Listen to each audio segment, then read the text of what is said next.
હે લાલા તું ક્યાં ગયો, હે લાલા તું ક્યાં ગયો, હે લાલા તું ક્યાં ગયો. દરેક ગોપી છે એ લાલાને પકડી પકડી લાલાને લાડ કરવા લાગી, લાલાને વાલ કરવા લાગી. ત્યારે લાલાને કે લાલા હવે તું ક્યાંય ન જતો, તારા વગર વ્રજમાં ગમતું નથી લાલા, તારા વગર વ્રજમાં સૂનું લાગે છે. પછી ગોપ્યું છે મહારાજ લાલાને પ્રશ્ન કર્યો, ભજતો નું ભજંતે એક એતદ્વિપર્યમ નો ભયાસ ભજંતે એક એ તન્નો બ્રૂહિ સાધવો. ન ભજે તોય ભજે અને ભજે તોય ભજે એ કોણ? ત્યારે કીધું મહારાજ ભજે તોય ભજે એ સ્વાર્થી લોકો. ભગવાન કંઈક આપે તો જ ભગવાનનું ભજન કરે, નહીતર ભગવાનને ન ભજે. નો ભજે તોય ભજે એ માતા પિતા. દીકરો કઈ આપે કે ન આપે પણ માતા પિતાનો પ્રેમ છે મહારાજ એ તો સતત પોતાની સંતાનની ઉપર રહે છે.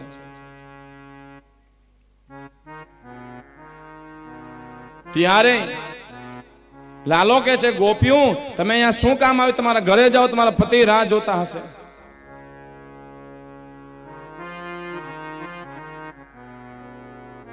ત્યારે ગોપીઓ બધી કે લાલા અમારા પ્રશ્નનો જવાબ દે. બોલો ને ગોપીઓ. લાલા એક ગોપી હતી, એનો પતિ છે પરદેશ કમાવા માટે ગયો. ત્યારે ગોપીનો નિયમ હતો કે મારા પતિનો મુખ જોઈશ ત્યારે જ હું જમીશ.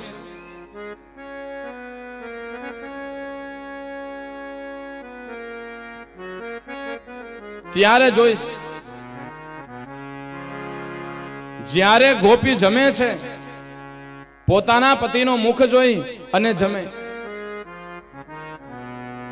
પતિ પરદેશ ગયો, પાછળથી પતિનો ફોટો હતો એ જોઈ જોઈને ગોપી જમે છે.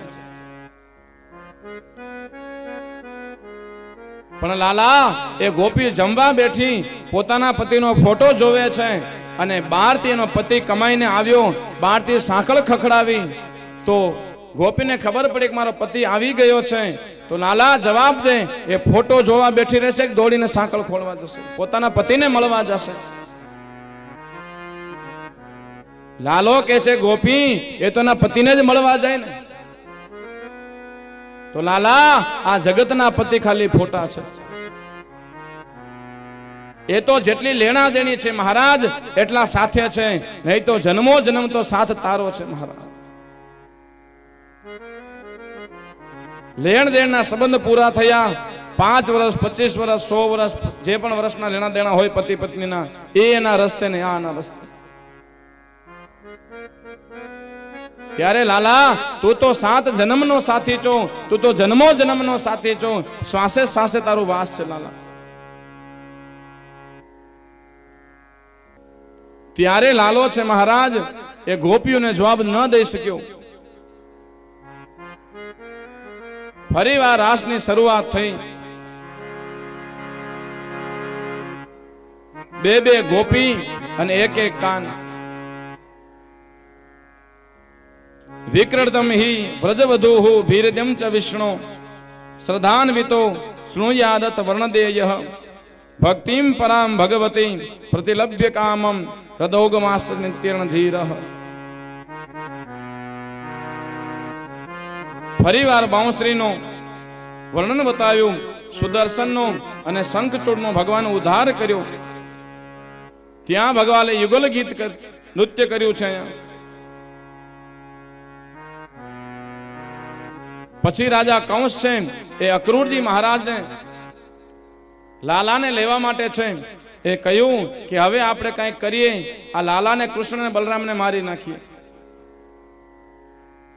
ત્યારે કીધું મહારાજ ધનુષ યજ્ઞનું આયોજન કરીએ. એટલે મથુરાની અંદર છે આ રાજા કંસે એ ધનુષ યજ્ઞ તો નિમિત્ત બનાવ્યું પણ મારવાનું આ કૃષ્ણ અને બલરામને મારવાની યુક્તિ રચી. ત્યારે આ અક્રૂરજી મહારાજને કહે, હે અક્રૂરજી મહારાજ, આપ જાઓ ગોકુળની અંદર અને કૃષ્ણને બલરામને લઈ આવો. એને એમ ના કહેતા કે તમને મારવા માટે બોલાવે છે, એને કહેજો ધનુષ યજ્ઞની અંદર બોલાવે છે. ત્યારે અક્રૂરજી મહારાજ છે મનમાં વિચાર કર્યો કે કૃષ્ણને બલરામને મારવા માટે કઈ રીતે લેવા માટે જવું, એને જઈને કહીશ શું? પણ રાજા કંસનું કેવું માનવું પડે. અને અક્રૂરજી મહારાજ રથ લઈ અને મથુરાથી નીકળ્યા અને ગોકુળ આવતા આવતા સાંજ પડી ગઈ. નહીતર ગોકુળથી મથુરા કેટલું આગું છે મહારાજ? ગોકુળના પાદરમાંથી પાણો ઘા કરો તો મથુરામાં પડે. પણ એ સવારથી નીકળેલા, એ સાંજ પડી ગઈ અક્રૂરજી મહારાજને, પણ ગોકુળ ન પહોંચ્યા. આખો દિવસ વિચારોમાં ગયો કે લાલાનું હું કહીશ શું? પછી કદાચ લાલાને ખબર પડશે કે અક્રૂરજી મારી સાથે આવું કર્યું છે. ત્યારે અક્રૂરજી કહે છે, ના ના, હું લાલાને ચોખ્ખું કહી દઈશ, તને આના માટે બોલાવે છે. ત્યારે અક્રૂરજી મહારાજનો રથ છે, સંધ્યાનો સમય છે, અને ગોકુળની અંદર પ્રવેશ કર્યો. ત્યાં ગોકુળના પાદરની અંદર બધા ગોવાળિયાઓ ભગવાન કૃષ્ણ બધા રમે છે. ત્યાં કૃષ્ણ કહે, હે અક્રૂર કાકા, પધારો પધારો, આપને કેમ આવવાનું થયું? ત્યારે છે અક્રૂરજી મહારાજ ભગવાન કૃષ્ણને બલરામને એક તરફ લઈ ગયા અને કીધું કે લાલા, આ રાજા કંસે છે એ ધનુષ યજ્ઞનું આયોજન કર્યું છે અને એની અંદર તમને બંને ભાઈઓને આમંત્રણ આપ્યું છે. પણ લાલા, મને તો એમ કહ્યું છે કે બે ભાઈઓને લઈ આવો, અહીંયા આપણે ઉત્સવ ઉજવશું. પણ હકીકત એવી છે કે તમને બંને ભાઈઓને મારવા માટે મારવાની યુક્તિ કરી છે.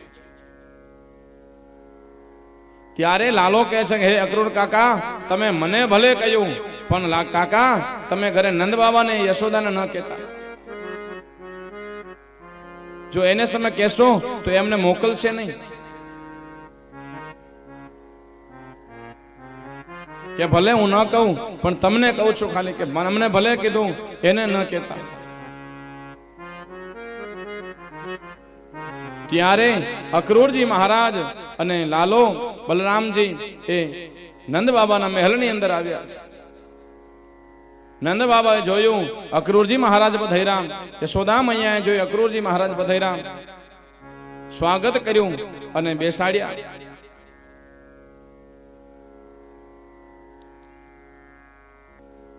થોડો સમય ગયો, સાંજે બધા બેઠા છે, જમવાનો સમય થયો. અક્રૂર કાકા બેઠા, નંદ બાબા બેઠા, યશોદા મહારાણી બેઠા, લાલો અને બલરામજી મહારાજ બેઠા. નંદ બાબા કહે છે, હે અક્રૂર કાકા, કેમ આવવાનું થયું અક્રૂરજી આપને? રસ્તો ભૂલી ગયા? અક્રૂર કાકા કે ના ના નંદ બાબા, રસ્તો નથી ભૂલ્યો. પણ નંદ બાબા, મારો કેવું છે, પણ કહેવા માટે જીભ નથી ઉપડતી. કોને શું છે? હે નંદ બાબા, રાજા કંસ મહારાજે ધનુષ યજ્ઞ કર્યો છે, એનું આયોજન કર્યું, એની અંદર બંને કૃષ્ણ અને બલરામને બોલાવ્યા છે. એને લઈ જવા માટે આવ્યો છું. હે અક્રૂર, આવું ના બોલો, મારો લાલો ક્યાંય નહીં જાય.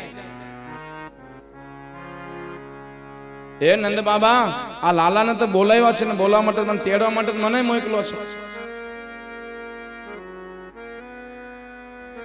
હે અક્રૂરજી, આ લાલાને ન લઈ જાઓ, જો લાલાને લઈ જશો તો એ રાજા કંસ મારી નાખશે.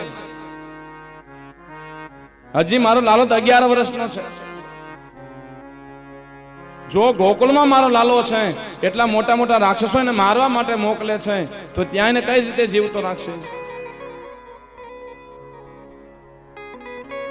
હે અક્રૂર કાકા, તમે એને ન લઈ જાઓ, મારો લાલો નહીં આવે. અને લાલાને ઉભો કરી પોતાનો હૃદય ચાંપી લીધો યશોદામાં.